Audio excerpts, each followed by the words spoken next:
வணக்கம் மக்களே! எஸ்ஆர்ஹெச்சுக்கு எதிராக சிஎஸ்கே பிளேயிங் 11ல 3 அதிரடியான மாற்றம் செய்யப்பட்டு இருக்கிறது. எஸ்ஆர்ஹெச்ச வீழ்த்தணும் அப்புட்ன்னா, கண்டிப்பா பலம் வாய்ந்த ஒரு அணியா தான் களமிறங்க வேண்டும்.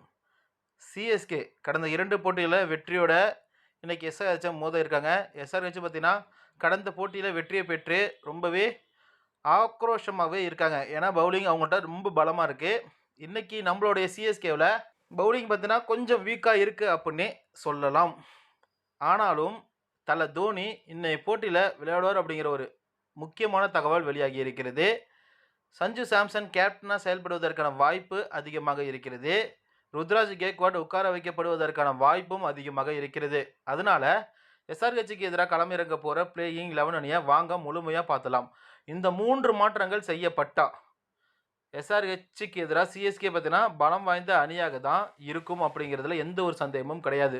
சஞ்சு சாம்சன், உர்வில் பட்டேல், சிவம் துபே, ஆயுஷ் மாத்ரே, தல தோனி, டேர் பிராவிஸ், ஜேமி ஓவர்டன் இந்த 7 பேட்ஸ்மேனோட தான் சிஎஸ்கே பார்த்தீங்கன்னா களமிறங்க இருக்காங்க.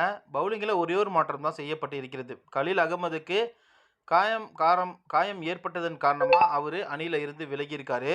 அவருக்கு பதிலாக ராமகிருஷ்ணா கோஷ் உள்ள வருவதற்கான வாய்ப்பு அதிகமாக இருக்கிறது.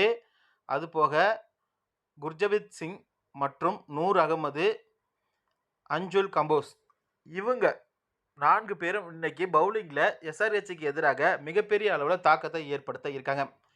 இதுதான் எஸ்ஆர்ஹெச்சுக்கு எதிராக களமிறங்க போகிற உறுதி செய்யப்பட்ட கடைசியாக வெளியிடப்படக்கூடிய பிளேயிங் 11 அணி. இன்னைக்கு இரவு 7:30 மணிக்கு ஹைதராபாத்தில் அவங்களுடைய சொந்த மைதானத்தில் சிஎஸ்கே பார்த்தீங்கன்னா மோத இருக்கிறது.